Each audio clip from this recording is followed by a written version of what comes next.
Roma pasal yang kelima, hasil pembenaran. Sebab itu, kita yang dibenarkan karena iman, kita hidup dalam damai sejahtera dengan kasih Allah oleh karena Tuhan kita, Yesus Kristus. Oleh Dia kita juga beroleh jalan masuk oleh iman kepada kasih karunia ini. Di dalam kasih karunia ini, kita berdiri dan kita bermegah dalam pengharapan akan menerima kemuliaan Allah.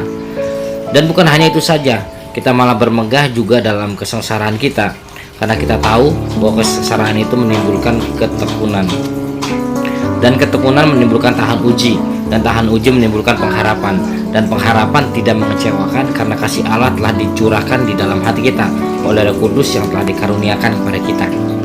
Karena waktu kita masih lemah, Kristus telah mati untuk kita orang-orang durhaka pada waktu yang ditentukan oleh Allah. Sebab tidak mudah seorang mau mati untuk orang yang benar, tapi mungkin untuk orang yang baik dan orang yang berani mati. Akan tetapi Allah menunjukkan kasih-Nya kepada kita oleh karena Kristus telah mati untuk kita ketika kita masih berdosa. Lebih-lebih karena kita sekarang telah dibenarkan oleh darah-Nya, kita pasti akan diselamatkan dari murka Allah. Sebab jikalau kita ketika masih seteru diperdamaikan dengan Allah oleh kematian anaknya, lebih-lebih kita yang sekarang telah diperdamaikan pasti akan diselamatkan oleh hidupnya. Dan bukan hanya itu saja, kita malah bermegah dalam Allah oleh Yesus Kristus Tuhan kita, sebab oleh Dia kita telah menerima perdamaian itu. Adam dan Kristus.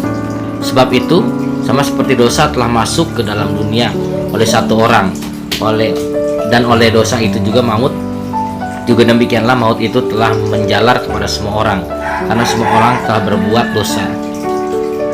Sebab sebelum hukum Taurat telah ada dosa di dunia, tetapi dosa itu tidak diperhitungkan kalau tidak ada hukum Taurat. Sungguh pun demikian, maut telah berkuasa atas zaman Adam sampai kepada zaman Musa, juga atas mereka yang telah berbuat dosa dengan cara yang sama seperti yang telah dibuat oleh Adam, yang adalah gambaran Dia yang akan datang. Tetapi karunia Allah tidaklah sama dengan pelanggaran Adam. Sebab jika karena pelanggaran satu orang, semua orang telah jatuh di dalam kuasa maut, jauh lebih besar lagi karunia Allah dan karunia-Nya yang dilimpahkannya atas semua orang karena satu orang, yaitu Yesus Kristus. Dan kasih karunia tidak berimbang dengan dosa satu orang, sebab penghakiman atas satu pelanggaran itu telah mengakibatkan penghukuman, tetapi penganugerahan karunia atas banyak pelanggaran itu mengakibatkan pembenaran. Sebab jika oleh dosa satu orang maut telah berkuasa oleh satu orang itu, maka lebih benar lagi mereka yang telah menerima kelimpahan kasih karunia dan anugerah kebenaran akan hidup dan berkuasa oleh karena satu orang itu, yaitu Kristus, Yesus Kristus. Sebab itu, sama seperti oleh satu pelanggaran semua orang beroleh penghukuman, demikian pula oleh satu perbuatan kebenaran semua orang beroleh pembenaran untuk hidup.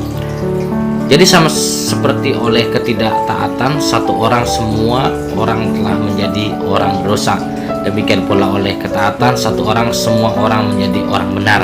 Tetapi hukum Taurat ditambahkan supaya pelanggaran menjadi semakin banyak, dan di mana dosa bertambah banyak, di sana kasih karunia menjadi berlimpah-limpah.